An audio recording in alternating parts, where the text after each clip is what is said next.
Hi guys, good afternoon. Magandang hapon, magandang gabi sa Pilipinas, hapon dito sa bansang Bahrain. At kung nasan ka man sa mang sulok ng mundo, magandang umaga, tanghali, hapon, gabi, madaling araw, kung anumang oras nandyan. Yun. So, life update. Kumusta tayo mga kaibigan? Kumusta po ba tayong lahat? So ako, still fighting, struggling but fighting. Pagod pero lumalaban. Gusto magpahinga pero hindi pa pwede. So, yun. Ano nga ba? Realization, number 1.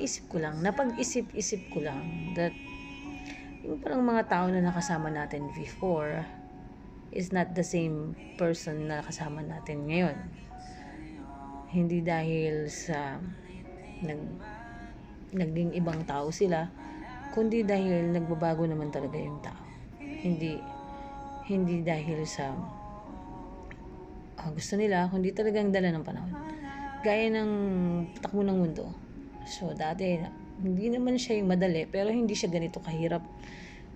So, ngayon, ang buhay medyo talagang mahirap. Hindi dahil tamad tayo, pero kundi dahil yung opportunity na dumarating sa atin, parang hindi siya yung para sa atin.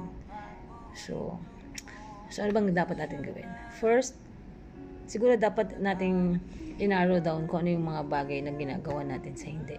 Parang sayang kasing energy kung gagawin natin yung isang bagay tapos hindi naman tayo nag-grow or nag-move forward dun sa bagay na yun. Kasi minsan wala na sa sitwasyon yung problema eh. Minsan sa ginagawa na natin eh. Yung sitwasyon, minsan ang hirap niyang baguhin. So, yung ways para paano tatanggapin yung sitwasyon na yun, siguro yun lang yung baguhin natin. Kasi, like, for example, pag binigyan ka ng problema, di ba, minsan talagang parang ulan, buhos talaga, minsan bagyo, baha, ganun. So, ano bang dapat natin gawin? So, dapat maging ready pala tayo pag may bagyo, may ulan, may ganyan. Hindi siya literal na sinasabi ko na bagyo or what. So, when it comes to life, pag binigyan ka kasi ng problema, minsan sabay-sabay talaga. Hindi mo maintindihan kung ano ipaprioritize mo. So, first thing first, like for example, today, like ngayon, problema natin pera. So, ano gagawin natin? Wala tayong pera. So, solusyon, isip. Kapag lahat ng solusyon nagawa mo na, tapos hindi ka pa rin nagkapera, so anong gagawin natin? Let it go. Hayaan natin. Bukas ulit. Huwag natin ipilit. Masakit sa ulo eh. Matatension tayo, ma-stress tayo. Ang tendency niyan, masira yung diskarte mo. Madadagdagan na yung problema mo. Hindi na yung pera yung problema mo. Second is, masakit na yung ulo mo. So, hindi mo na na-solve yung pagkawala ng pera, nadagdagan pa, which is masakit na yung ulo mo. Third thing, mangyayari sa'yo, dahil mainit yung ulo mo, may makaaway ka pa, may makagalit ka pa. Kasi yung galit mo, madadivert mo sa iba. Pwedeng sa tao, pwede sa bagay. So, huwag natin gawing reason. Second is, yung mga tao na ina-expect mo na matutulungan ka or malalapitan mo. Bakit hindi?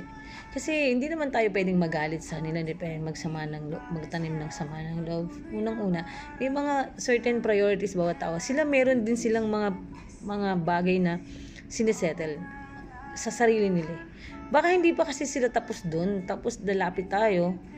So, hindi nila tayo matutulungan kasi nga they're having their own problems. Meron silang sariling inaayos. So, kung hindi pa yung tapos, paano mo magagawang tulungan yung ibang tao? Magsasama yung loob. Kahit minsan nakakasama talaga ng loob. Kasi minsan nasa pag-deliver din naman eh. Parang okay lang naman natanggihan ka, pero sana wag ka nang sermonan, wag ka nang salitaan ng hindi maganda. Parang hayaan na lang na, ay wala, pasensya na. Ganun lang kasimple. Hindi yung, ikaw kasi, ganyan, ganun. Di ka na nga pinahiram, binungangaan ka pa eh. Mismo, ganun eh, no? So, yun yung second na nare-realize ko. Third is, dapat you have to value your money, your time, your effort. Kasi sa totoo lang ngayon, nami-misuse natin eh. Ako na-misuse ko yung lahat ng yan. Kasi masyado akong naging, pariwara. Parang ganyan kasi mahirap din kasi pag nasa abroad ka, yung way of yung pag-show mo ng love and care is through service, Kasi hindi mo naman kayang gawin physically. So, pag may mga lambing, like kagaya ng mga pamangkin mo, mga kapatid mo, magulang mo, lalambing sa'yo, talaga magbibigay ka. Bakit? Kasi hindi ka nga nagbibigay ng time to be with them. Di mo na nga sila nalagaan, di mo sila napapagsilbihan. So, through that, parang nare-relieve yung guilt na parang, naglambing sa akin to, ganyan, bigyan ko to. Kung meron ka. Pero pag wala, kasi minsan, kailangan, kahit masakit, minsan nakakaiyak pag yung may hinihingi, tapos di mo mabigay. Sakit sa kalooban. Kaso, di ba, minsan, kung pipilitin mo naman, ikaw din naman yung magsasuffer. So, yun. And, yung fourth na na-realize ko is that you are only good sa last na bagay na ginawa mo. Like, kung gaano man kadami yung kabutihan na ginawa mo previously, isang beses ka lang pumalpak or sumala or magkamali or makamiss sa mga tao, yun na yung matatandaan nila. So, nakakalimutan nila lahat ng kabutihan na ginawa mo dahil sa isang bagay na nagawa mong hindi maganda para sa kanila. So, yun talaga yung nagmamatter. Parang sa pagluluto, yung chef, he is only good sa last food na sinerve niya. Kasi, hindi na nila matatandaan kung from appetizer to main course is masarap. Kung yung dessert na binigay mo sa akin is palpak, parang, masarap ng dessert. Sayang lang yung alam mo yun, may mga ganung tao. Pero hindi natin pwedeng ma-please naman talaga lahat. Pero totoo yun. Ang tao ngayon is like, nagiging mabuti ka na lang sa huling bagay na nagawa mo. Hindi na nila alam kung ano yung mga previous na ginawa mo. Kaya mabuti at napakababuti mong tao, wala na yan. It will not matter. And yung last na na-realize ko is that gumawa ka ng mabuti at gumawa ka ng masama. Pareho lang na magre-react yung tao. So it's up to you kung paano mo tatanggapin yung mga reaction nila. Kasi you don't have control sa mga bagay na pwedeng gawin nila. What you have is yung control over kung paano ka magre-react sa mga bagay na ginagawa nila sa'yo. So yun lang. Kasi kapag lahat ina-absorb mo, lahat iniisip mo, lahat tinatanggap mo, mapapagod ka . Para kang sponge, lahat tinatanggap mo. So, ang sponge kapag lahat tinanggap, ang nangyayari diyan, bumibigat ka . Ang gaan mo Pero dahil tinanggap mo lahat. Diba? Bumibigat ka. So, dapat kung sponge ka, wag mong mabasa ka na agad. Kasi pag nabasa ka, that is the tendency na magsisimula ka ng absorb. So, hayaan mong tuyo ka, drain ka. Palagi kang drain. Para kahit anong mangyari, hindi ka bibigat. Let go mo lahat. Let go. Hayaan mong tapos ng paghuhugas sa'yo, squeeze ka, tanggalin ulit yung tubig sa'yo, hayaan kang madry. Para may energy ka again at malinis mo ulit lahat. So, yun parang sa buhay natin ganyan Dapat ganyan. Hindi siya nangyayari ngayon, pero nare-realize ko ganyan dapat. Hindi ko alam kung paano siya ilalagay lahat sa action. Sa isip ko lang siya lahat.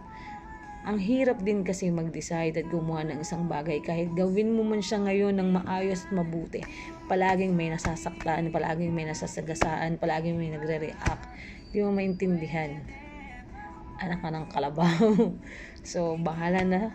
Basta na-realize ko lang yan. Sinashare ko lang. It's up to you. Kung may realization din kayo. Basta ako, na-realize ko lang siya. Ayoko na mag-Facebook. Maybe this will be the last video. Ayoko na mag-Facebook. Kalimutan na natin lahat. Nakaka-stress ang nakikita natin. So, yun.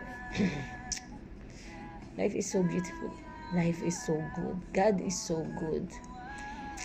Kailangan lang talaga nating maniwala na mababago ang buhay natin in time. At naniniwala ako dyan. Naniniwala ako sa Kanya. Bye guys. Godspeed. Saka na lang ulit. Mag-iisip muna ulit ako. Masakit na yung ulo ko. I love you all. I love you na. I love you Tay. I love you mga kapatids and mga pamangkins and all. Love you. Mahal ko kayong lahat. At sa lahat na nagmamahal sa akin, mahal ko din kayo. At sa mga hindi nagmamahal sa akin, wala akong pakialam sa inyo. Bye guys.